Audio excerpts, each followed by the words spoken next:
Greetings and salutations, everybody. Got a new video here for you, a series I've seen all of previously, but have been wanting to revisit. But first, for those who are new, I like to make these videos about things that I enjoy and want to share, usually about film, but not exclusively. And lately, usually it's been about horror. But if you like what you see here, please consider subscribing and hitting that little bell icon to get notifications for when I put up new content, which is usually once or twice a week, though occasionally I do try to work in a third. Check out my back catalog while I'm here and stay to the end of the video. And be sure to share both this video and this channel around, as it really does help out the channel quite a bit. Anyways, now that that's all out of the way, as mentioned in the first installment, which I will link to in the description, I've been revisiting the Friday the 13th franchise. I'd seen all these movies before, but there were some that I hadn't seen in a very long time, and some that I'd only seen once or twice over the years. So for this video, I'm going into some that I'm more familiar with. I'm diving in to revisit what I refer to as the Tommy Jarvis Trilogy, meaning Friday the 13th, parts 4, the final chapter, part 5, A New Beginning, and part 6, Jason Lives. Everything kind of following, the Tommy Jarvis character.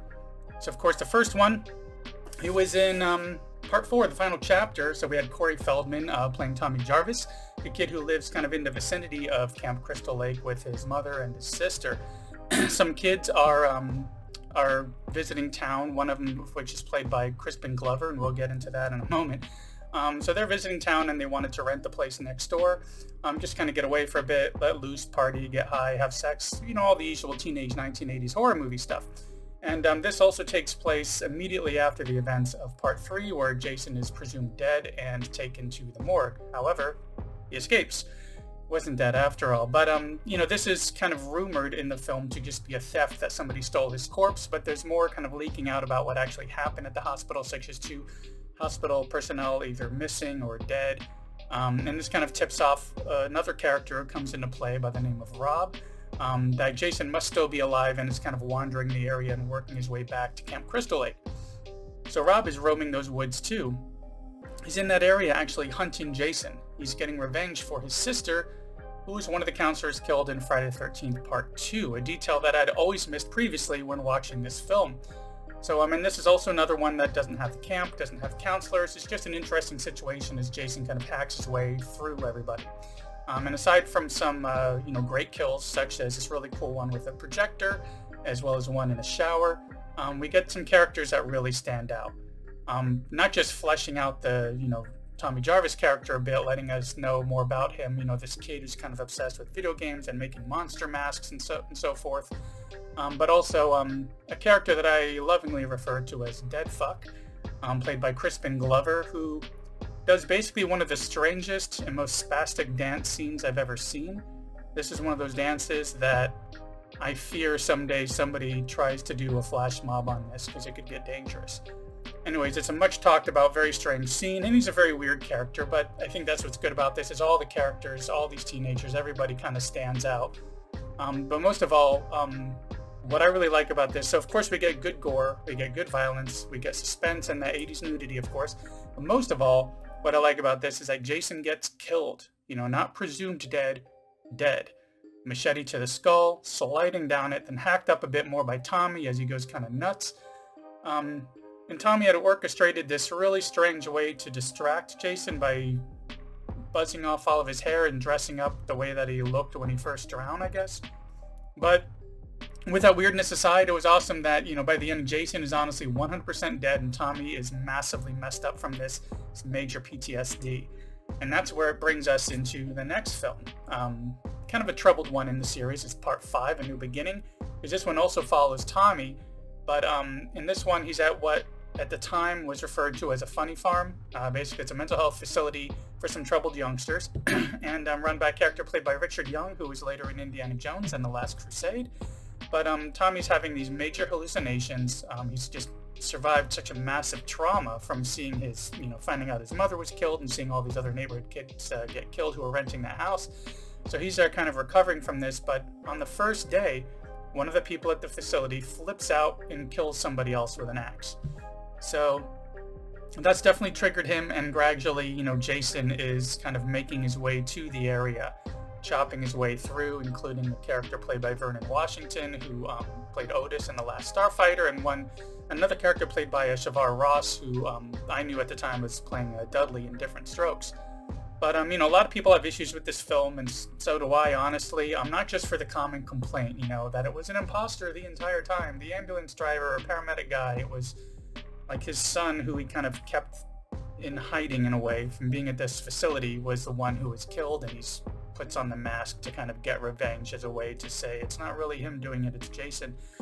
It's a bit convoluted and everything, and but also, you know, besides there being no Jason and people having an issue with that in similar ways that they probably did with Halloween 3, having no Michael Myers, it's just a bit slow, and it doesn't really focus on Tommy as much as I would think that it should, considering we're carrying over his character from one film to another.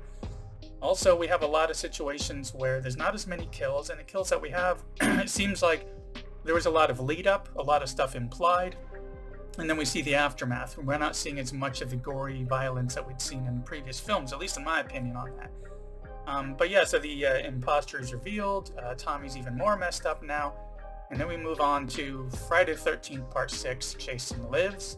This is where the franchise admittedly gets weirder than anything else. Now this is the one that I'd seen the most growing up. I think it came out in '86, so I was the right age for it. It was really popular and everything. So in this one, Tommy's a bit older. He left the mental health facility he was at to try to get closure on the whole Jason situation.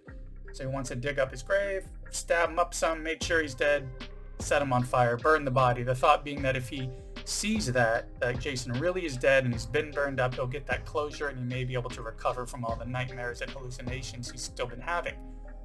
But this is where things get crazy and supernatural, because while Jason was stabbed up, you know, with this iron rung from a fence and they're about to set him on fire, he gets struck by lightning several times and it brings him back to life in a very Frankenstein-inspired way.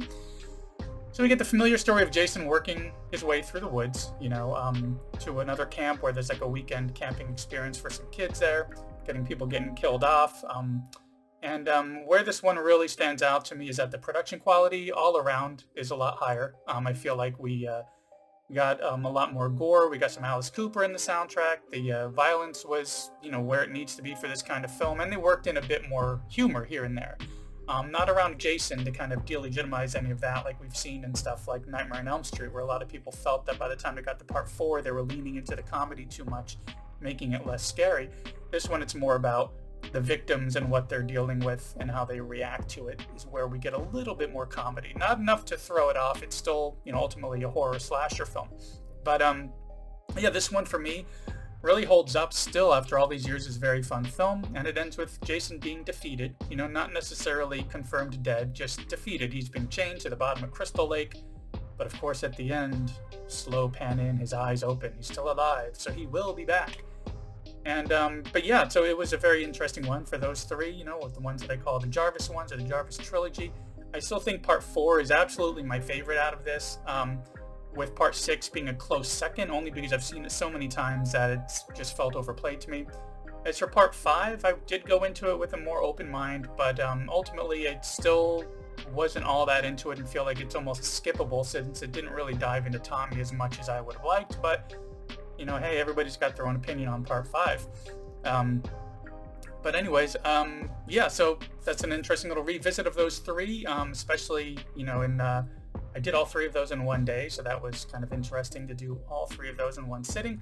But anyways, thanks for checking out this little video here. Be sure to subscribe and hit that little bell icon and everything so you get notifications for when I put up the next installment, which is going to be probably a solo entry for Part 7. I think Part 7, 8, and so on, I'm going to do solo entries for each one of those films. And yeah, so subscribe, hit that bell, you get notification for when I put that one up. Thanks for stopping by, and I will see you in the next one.